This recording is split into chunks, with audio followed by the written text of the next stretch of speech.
زمین کو حکم دیا، رب کریم نے اسے زمین میں مال اور خزانے سمیت دھسا دیا، زمین میں غرق ہو گیا۔ کیوں؟ کہ اللہ کی نعمت میں متکبر ہے۔ اگر عاجزی ہو جائے انکساری، اور یار روب اور دبدبا تو حضرت عمر کا تھا نا۔ 24 لاکھ مربع میل پہ حکومت تھی، دنیا ڈرتی تھی، امن تھا، عمر ہوتی تھی دنیا میں، اور عمر باغ میں کھڑے ہو کے کہتے تھے اچھا خطاب کا بیٹا اور امیر المومنین، اچھا اب تو امیر بن گیا ہے، یاد رکھنا، خود اپنے آپ سے خطاب کرتے، یاد رکھنا صحیح چلنا، ورنہ قیامت میں رب کا سامنا نہیں کر سکے گا۔ تو اپنے آپ سے خود احتسابی تکبر سے نعمتیں چلی جاتی، زوال نعمت ہوتا ہے۔ ایک خاتون ہے بڑی نیک، تاریخ میں گزری ہیں، تو وہ کہتی ہیں کہ میں ایک جگہ بیاہ ہی گئی، میری پہلی شادی ہوئی ایک جگہ میں، تو دروازے پہ کوئی بھیک مانگنے والا آیا اور اس کی حالت بڑی خستہ تھی، تو میرے شوہر نے نا اسے ڈانٹ دیا۔ میں نے اپنے شوہر سے کہا اللہ کا ہم پر فضل ہے اور اس کی حالت بڑی پتلی ہے، لگتا ہے کئی دنوں سے روٹی نہیں کھائی، تو 4 پیسے دے دے تو حرج کیا ہے؟ کہنے لگا قطر نہیں، میں نے منع کر دیا تو ختم ہوگی بات۔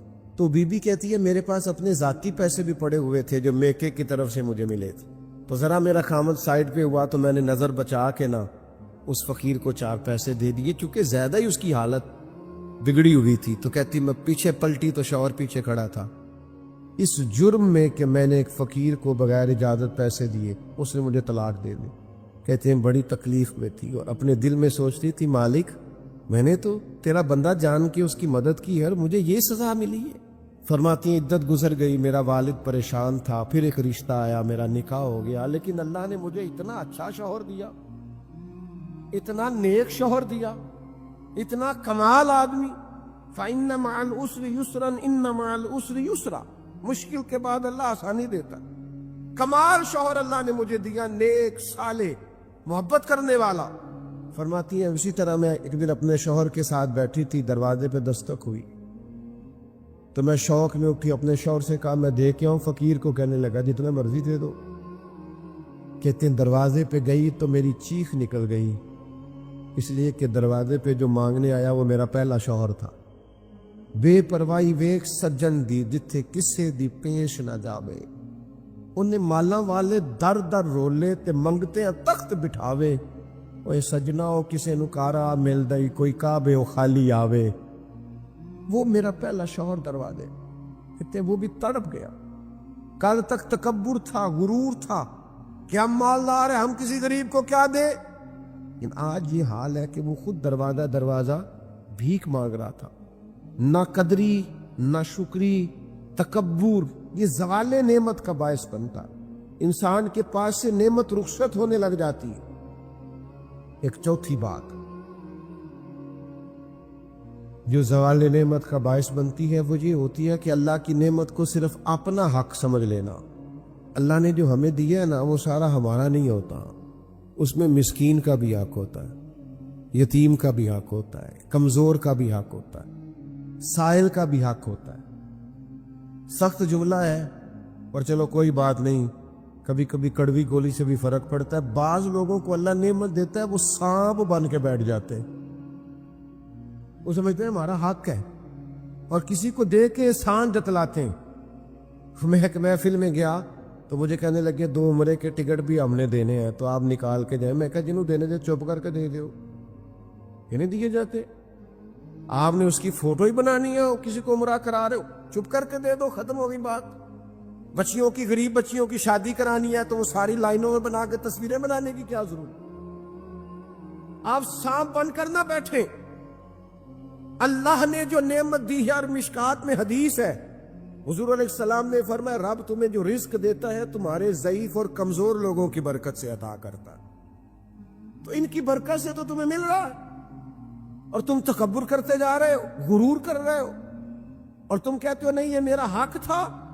حق نہیں تھا بھائی، خدا نے اپنے فضل سے عطا کیا۔ اچھا پھر کچھ بندے بھول ہی جاتے ہیں، گاؤں سے آ کر پڑھنے والے بھول ہی گئے کہ کس کی ماں نے کتنا زیور بیچا تھا۔ وہ جدی پشتی امیر بن جاتے، وہ کہتے ہو نہیں جی اللہ دا فضل ہے جی، دادا جی دی بھی بڑی گل سی۔ بھائی دادا جی دی گل صرف زمین نال ہوندی ہے؟ ویسے آپ ایک اچھا انسان کہیں، جھوٹ کیوں بولتے ہیں؟ صحیح بخاری میں حضرت ابو ہریرہ رضی اللہ تعالیٰ عنہ سے حدیث مروی ہے، بڑی مشہور ہے۔ نبی پاک علیہ السلام نے خود ایک قصہ بیان فرمایا بنی اسرائیل کا۔ حضور فرمانے لگے 3 شخص تھے، ایک کوڑ کے مرض میں مبتلا تھا، کوڑا تھا، ایک گنجا تھا، ایک نابینا تھا، ہر وقت پریشان رہتے تھے۔ میرے رب نے ان کو آزمانے کا فیصلہ کیا۔ دیکھو اللہ کے آزمانے کا طریقہ کیا ہے۔ ایک فرشتہ انسانی شکل میں آیا، سب سے پہلے جس کو کوڑ کا مرض تھا اس کے پاس آیا۔ حضور سید عالم صلی اللہ تعالی علیہ وسلم بیان فرماتے ہیں، اس نے آ کے اس سے کہا کیا چاہتے ہو؟ اس نے کہا یار مجھے کوڑ کا مرض ہے، لوگ مجھ سے نفرت کرتے ہیں، گھن کرتے ہیں، کاش میری کھال ٹھیک ہو جائے، جلد ٹھیک ہو جائے، بیماری چلی جائے۔ تو فرشتے نے ہاتھ پھیرا، اللہ نے شفا عطا کر دی۔ شفا کس نے دی؟ ہاتھ کس نے پھیرا؟ تو کوئی حرج نہیں، اگر کسی وقت کوئی بزرگ دم کر دے، ہاتھ پھیر دے، تو شفا اللہ ہی دیتا ہے۔ بخاری میں موجود ہے جو روایت درج کر رہا ہوں۔ فرشتے نے ہاتھ پھیرا، اللہ نے۔ اب فرشتہ اس سے پوچھتا ہے پسند کیا ہے، مال کون سا پسند ہے؟ کہنے لگا اونٹ بڑے پسند ہے۔ تو فرشتے نے ایک حاملہ اونٹنی اسے دی اور برکت کی دعا بھی دی۔ اب فرشتہ آیا گنجے کے پاس، جناب کیا چاہتے ہیں؟ اس نے کہا میں گنجا ہوں، سر پہ بال نہیں ہے، اس کی وجہ سے چہرے پہ کوئی حسن بھی نہیں ہے، لوگ گھن کرتے ہیں، کبھی میرے بال آ جائے نا۔ فرشتے نے ہاتھ پھیرا، بال اللہ نے عطا کیے، اس کو شفا ہو گئی۔ اب فرشتے نے اس سے کہا کہ مال کون سا پسند ہے؟ کہنے لگا گائے بڑی پسند ہے۔ فرشتے نے اس کو ایک حاملہ گائے دی اور برکت کی دعا بھی دی۔ اب فرشتہ اندھے کے پاس آیا، کیا چاہتے ہیں؟ اس نے کہا رب نے بڑی سونی کائنات بنائی ہے پر میں دیکھ نہیں سکتا، کبھی آنکھیں مل جائے نا تو ساری رونقیں ہی بحال ہو جائے۔ فرشتے نے ہاتھ پھیرا، شفا۔ یاد رہے گا مسئلہ، یہ اتنا سا مسئلہ جس میں لوگ بڑی جلدی اڑ جاتے ہیں۔ فرشتے نے آنکھوں پہ ہاتھ پھیرا اور اللہ نے شفا عطا کر دی۔ فرشتے نے کہا پسند کیا ہے؟ کہا بکریاں بڑی پسند ہے۔ ایک حاملہ بکری بھی دے دی اور دعا بھی کر دی۔ اب وہ جس کو اونٹنی دی تھی حاملہ، اس کی حضور فرماتے ہیں پوری وادی اونٹوں کی بھر گئی، اور جس کو گائیں دی تھی اس کی پوری وادی گائیوں سے بھر گئی، اور جس کو بکری دی تھی پوری وادی ریوڑوں کے ریوڑ بکریوں کے تیار ہو گئے۔ اب رب نے فیصلہ کیا آزمائش کرنے کا۔ میں نے بہت پہلے کہا تھا، بات پھر دہراتا ہوں، زوال امتحان نہیں ہوتا، عروج امتحان ہوتا ہے۔ اصل تو آپ کا پتہ عروج کے دنوں میں چلتا ہے۔ اللہ نے فرشتہ بھیجا، وہی انسانی شکل میں سب سے پہلے اس کوڑ کے مرض والے کے پاس آیا، کہا یار میں مسافر ہوں، کہیں سفر پہ جانا تھا، تو اللہ کی مدد، آپ کا تعاون درکار ہوا تو سفر ہو سکتا ہے، ایک اونٹ مجھے چاہیے۔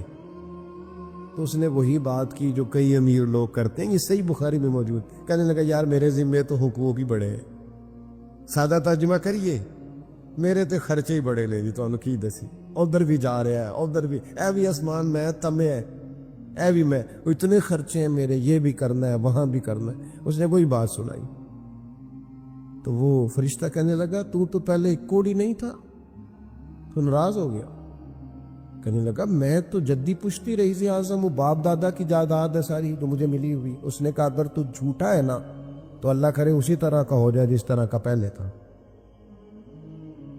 اب وہ آیا گنجے کے پاس، اس سے کہا مسافر ہوں، سفر پہ جانا ہے، اللہ مدد کرے، آپ تعاون کریں تو سفر آسان ہو سکتا ہے، مجھے ایک گائے چاہیے، اگر آپ دے دیں تو۔ وہ کہنے لگا میرے تو ذمے حقوق ہی بڑے ہیں۔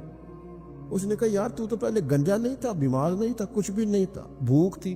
کہنے لگا خبردار، میں تو جدی پشتی رہی سے آدم ہوں، باپ دادا سے امیر ہوں۔ اس نے کہا اچھا اگر تو جھوٹا ہے تو ویسا ہی ہو جائے جیسا پہلے۔ اب وہ آیا نابینا کے پاس، اس نے آ کے کہا مسافر ہوں، سفر پہ جانا ہے، اللہ مدد کرے، آپ تعاون کریں تو سفر آسان ہوگا، مجھے ایک بکری چاہیے اللہ کے نام پر۔ تو وہ اندھا کہنے لگا رب کے نام پر تو نے لینی ہے تو ایک کیوں لیتا ہے، جتنی چاہیے لینے۔ اور میں تو پہلے اندھا تھا، میں مسکین پرانا خادم کسے در ملی نہ ٹوئی اے تے واصف یار نے نظر جو کیتی تے واصف شروع سے پڑھتے ہیں سے ثبوت نہ پوچھو میں تو پلا نظر کرم کد ہوئی اے میں جانا یا دل بر جانے غیر نہ جانے کوئی میں مسکین پرانا خادم کسے در ملی نہ ٹوئی اے تے واصف یار نے نظر جو کیتی تے واصف ہی ہوئی میں تو اندھا تھا پلے شے ہی کوئی نہیں تھی تو کریم نے کرم کیا جتنی تیرا دل کرے لے جا تو فرشتہ کہنے لگا امتحان کے لیے آیا تھا ایک کی بھی ضرورت نہیں لیکن تیرے دو دوست امتحان میں ناکام ہوئے ہیں رب ان سے ناراض ہو گیا تو کامیاب ہوا ہے اور اللہ تجھ سے راضی ہو گیا ہے وہ دونوں جو تھے امتحان میں ناکام ہوئے تو نعمتیں چھن گئیں صحت چھن گئی پھر کوڑے پھر گنجے ہو گئے اس کو اللہ تبارک و تعالیٰ نے اور عطا کیا زوال نعمت کب ہوتا ہے جب لوگ راہ خدا میں خرچ نہیں کرتے غریب کا مسکین کا لاچار کا خیال نہیں رکھتے جیسے جیسے پیسے آتے جاتے ہیں ذاتی خرچے بڑھتے جاتے ہیں ذاتی معاملات ہی بڑھتے جاتے ہیں آہستہ آہستہ لوگ کہتے ہیں خود جی آپ کو پتہ ہے نا پھر ہمارا گھر بڑا وسیع ہے تو بڑے مسئلے ہیں تو بڑے خرچے ہیں تو بڑی چیزیں ہیں بھائیو زوال نعمت کے معاملے میں اپنے رب کا خوف پیدا کریں اللہ سے ڈرے ہر وقت جب تک نعمتیں نہیں نہ ہوتی گزارا ہو جاتا ہے اگر ملنے کے بعد چھن جائیں تو پھر تکلیف بہت زیادہ ہوتی تو زوال نعمت سے بچنے کے لیے تکبر سے بچیں ناشکری سے بچیں ناقدری سے بچیں اور پھر صرف اپنا حق سمجھنے سے بچیں اسے پانٹیں عاجزی میں رہیں شکر میں رہیں آپ محسوس کریں گے کہ لئن شکرتم لازیدنکم اگر شکر ادا کرو گے تو میں نعمتوں میں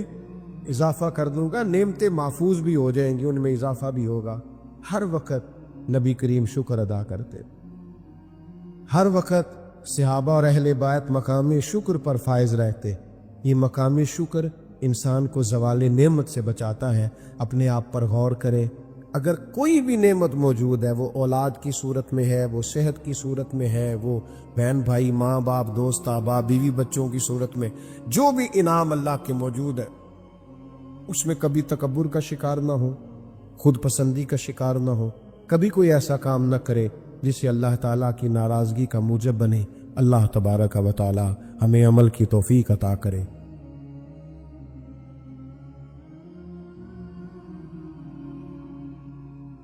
میرے رسول کریم سید عالم صلی اللہ علیہ وسلم اپنے غلاموں پہ کرم فرماتے شاہ ولی اللہ محدث دہلوی ہندوستان میں جتنے مکاتب فکر ہیں سب کے متفقہ پیشوا ہے شاہ ولی اللہ جو بھی کسی مکتبہ فکر سے تعلق رکھتا ہے شاہ ولی اللہ صاحب سے اس کا سلسلہ حدیث ملتا ہے شاہ ولی اللہ صاحب کہتے ہیں میرے ابا جی شاہ عبد الرحیم محدث دہلوی بیمار ہو گئے ساری زندگی نبی پاک کا دین پڑھایا ساری زندگی حضور کے فرمان سے لوگوں کو آگاہ کیا قرآن و سنت کا درس دیا فالج ہو گیا لوگ باتیں کرنے لگے کہتے ہیں میرے والد صاحب کہتے ہیں میں رونے لگا کہ یا رسول اللہ میں کسی اور کا تو نہیں میں تو آپ کا ہوں نظر کرم ہونی چاہیے فرماتے ہیں میرے والد گرامی کہ اچانک میرے گھر میں روشنی پھیلنے لگی خوشبو آنے لگی اور میرے استاد گرامی شاہ عبد العزیز محدث دہلوی خواب میں آئے کہنے لگے عبد الرحیم یہ چارپائی سیدھی